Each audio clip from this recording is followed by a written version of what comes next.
terkena karma. Israel dikucilkan dunia, negaranya porak-poranda. Seluruh negara Arab dukung NKRI.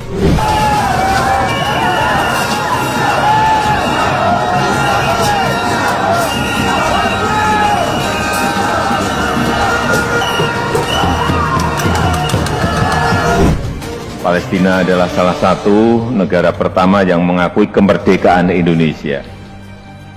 Indonesia juga secara konsisten terus mendukung perjuangan bangsa Palestina. Oleh karena itu, proses rekonsiliasi perlu terus didorong dan Indonesia siap memfasilitasi rekonsiliasi faksi-faksi yang ada di Palestina.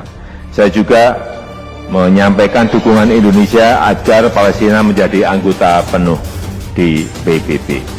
Hingga saat ini tidak terdapat niatan Indonesia untuk membuka hubungan diplomatik dengan Israel.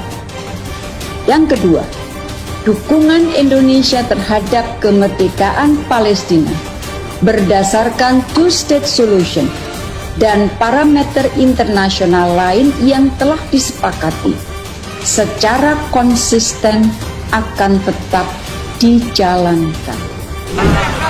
אני מבקשכם לצאת מן האולם, זה מה שאתם עושים, אכן כן, כולכם מודעים היטב לתקנון הכנסת, סדרנים, נא להוציא את כל חברי הכנסת שמניפים דגלים.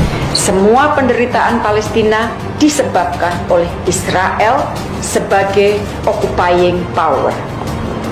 Indonesia mengecam keras semua tindakan yang dilakukan oleh Israel.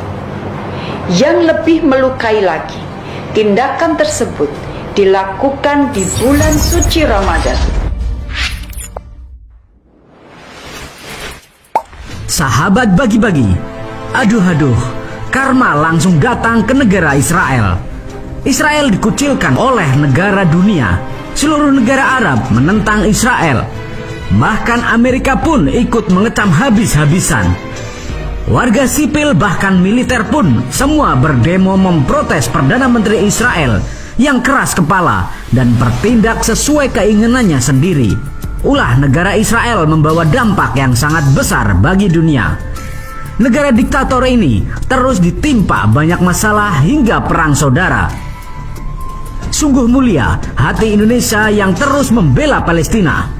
Bahkan jika masalah di dalam negeri Israel terus berlanjut, Israel akan menjadi negara gagal dan kemerdekaan Palestina segera terwujud. Kini, seluruh dunia mendukung Indonesia, terutama negara Arab, dan Israel sebentar lagi akan chaos dan menjadi negara gagal karena ulah pemerintahannya sendiri. Karma memang akan datang pada negara yang biadab kepada kemanusiaan seperti ini. Meningkatnya kekerasan terhadap warga Palestina di bawah pemerintahan Perdana Menteri Benyamin Netanyahu telah merusak hubungan Israel dengan negara-negara tetangga Arab. Hal tersebut dianggap mengecewakan, khususnya bagi yang telah menandatangani perjanjian Abraham yang melibatkan Israel dengan negara-negara Arab. Negara-negara Islam di dunia terus mendukung Indonesia untuk memerdekakan negara Palestina. Perang dingin antara Israel dan Indonesia terus berlanjut. Bahkan setelah keputusan FIFA mencabut Indonesia sebagai tuan rumah Piala Dunia, Indonesia pun kali ini kembali menegaskan pernyataan yang sangat keras bahwa tak akan pernah ada hubungan Indonesia dengan Israel hingga negara Palestina merdeka. Menteri Koordinator Bidang Politik, Hukum, dan Keamanan atau Menko Polhukam, Bapak Mahfud MD, di Istana Kepresidenan Jakarta Senin 27 Maret 2023 kemarin menegaskan bahwa Indonesia tidak akan membuka hubungan diplomatik dengan Israel selama kemerdekaan Palestina belum terwujud. Bahkan beliau juga mengatakan bahwa itu adalah pernyataan Bung Karno di PBB dan juga di KAA alias Konferensi Asia Afrika. Bapak Menko Polhukam Mahfud MD ini pun mengatakan bahwa Bung Karno sempat menilai Israel sebagai imperialis. Bagi Bung Karno, Israel itu imperialis, ujarnya. Bahkan Pak Mahfud MD ini pun mengatakan bahwa Bung Karno sampai menginisiasi ajang olahraga bertajuk Game of the New Emerging Force atau GANEVO di tahun 1962 untuk menandingi kekuatan imperialis kala itu.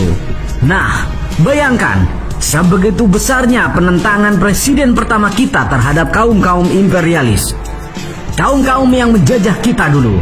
Bahkan Presiden Soekarno di tahun 1962 juga pernah mengatakan bahwa selama kemerdekaan bangsa Palestina belum diserahkan kepada orang-orang Palestina, maka selama itulah bangsa Indonesia berdiri menantang penjajahan Israel, ujar Pak Soekarno. Dukungan Bung Karno terhadap kemerdekaan Palestina ini pun tak terbantahkan dan selalu konsisten. Bahkan sekedar lewat kata-kata, tapi juga dibuktikan melalui tindakan nyata. Dan kini Indonesia melalui Bapak Menko Polhukam kita, Bapak Mahfud MD pun kembali menegaskan hal yang sama. Di mana hal ini pun beliau sampaikan terkait polemik yang muncul berkaitan dengan kehadiran timnas Israel di Piala U20 yang rencananya digelar di Indonesia. Setelah Israel menjadi biang masalah dicabutnya Indonesia dari tuan rumah Piala Dunia, negara ini langsung terkena karma besar akibat ulah Perdana Menterinya, yaitu Bapak Benyamin Netanyahu, yang mau seenak jidatnya sendiri merombak sistem peradilan dan rencana reformasi yudisial di negara Israel. Bahkan Netanyahu ini pun sampai memecat Menteri Pertahanannya, yaitu Mr. Yoav Gallant, akibat menentang rencananya itu. Dan akibat hal itu, ribuan rakyat Israel pun turun ke jalan melakukan demo besar-besaran melawan Perdana Menteri Israel yang juga menjadi dalang pencaplokan wilayah Palestina ini. Bahkan kini dikutip dari FIFA Militer, ribuan pasukan cadangan militer Israel pun telah ikut turun gunung ke jalan raya ikut dalam protes anti pemerintah, di mana para anggota pasukan cadangan IDF ini pun terdiri dari para ex-prajurit satuan elit, mantan anggota penjelajah militer Israel Aman, hingga mantan pilot angkatan udara Israel. Kini, para tentaranya pun mulai melawan bosnya sendiri. Bahkan dikabarkan, juga selain pasukan cadangan, puluhan pilot jet tempur Israel dari anggota skadron ke-69 juga dikabarkan telah meninggalkan tugasnya. Para tentara Israel ini pun menjuluki pemerintah Netanyahu sebagai rezim diktator. Oleh karena itu, mereka menegaskan tidak akan menjalankan tugas yang diberikan oleh pemerintahan otoriter. Bahkan selain rakyat dan para tentaranya, Presiden Israel sendiri, yaitu Mr. Isaac Herzog pun juga menentang Perdana Menteri Israel ini. Beliau ikut memprotes agenda pemerintah di bawah Perdana Menteri untuk merombak sistem peradilan yang memicu demo warga. Dan Presiden Israel ini pun memerintahkan, demi persatuan rakyat Israel, demi tanggung jawab saya menyerukan kepada Anda untuk segera menghentikan proses legislatif, ujar Presiden Israel ini.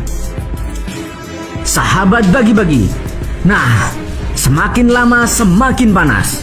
Akankah Perdana Menteri Israel ini kembali lengser atau bahkan dibuang dari negaranya sendiri? Dan apakah Israel akan disanksi oleh FIFA? Seharusnya sih seperti itu. Rusia saja yang telah menginvasi Ukraina baru 1 tahun langsung terkena sanksi FIFA. Lalu, kenapa Israel yang sudah bertahun-tahun menjajah Palestina tidak terkena sanksi FIFA? Jika tidak boleh mencampur adukan masalah olahraga dengan masalah politik, mengapa FIFA memberikan sanksi kepada Rusia? Ada apa dengan kejadian semua ini? Apakah negara adidaya ikut berperan dalam semua kejadian ini? Yuk diskusikan di kolom komentar. Merdekalah kita seutuhnya. Merdeka.